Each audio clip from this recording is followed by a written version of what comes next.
अस्सलाम वालेकुम नाज़रीन, अवां ॾिसी रहिया आहियो सिंध आवाज़ टीवी न्यूज़। हाणे तव्हां सां शेयर कंदासीं हिकु अहम ख़बर।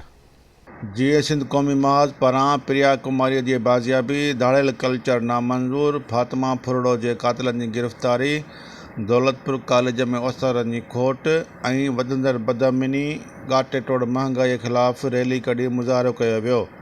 रैलीअ जी अॻवाणी नज़ीर अहमद ॾारी, अयाज़ पीरज़ादो, फ़क़ीर हकीम लाखो, सावण सिंधी ऐं ॿिया करे रहिया हुआ। उन मौक़े ते अॻवाननि मीडिया सां ॻाल्हाईंदे चयो त सिंध में दाड़ियल कल्चर वधी रहियो आहे। सिंध जा रहवासी गैर महफ़ूज़ बणिजी विया आहिनि। पुलिस ऐं वॾेरा शाही अॻवान जो बुनियादु विधो आहे जो प्रिया कुमारी समेत सिंध मां वॾे अरसे खां माण्हू अॻवा थियल आहिनि, जेके अञा बाज़ियाब नाहिनि थी सघिया।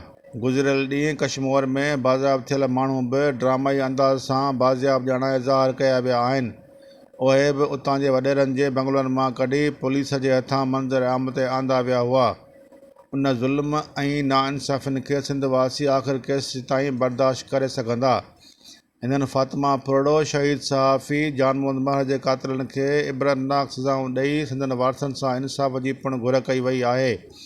हिननि चयो त दौलतपुर सफ़नि जे गर्ल्स ऐं बॉयज़ कॉलेज में टीचिंग स्टाफ जी खोट ख़िलाफ़ ॻाल्हाईंदे चयो त टीचिंग स्टाफ ॾेई शागिर्दनि ऐं शागिर्दियुनि जो अहम मसइलो हल कयो वञे, ॿी सूरत में एहतजाज जारी रहंदो।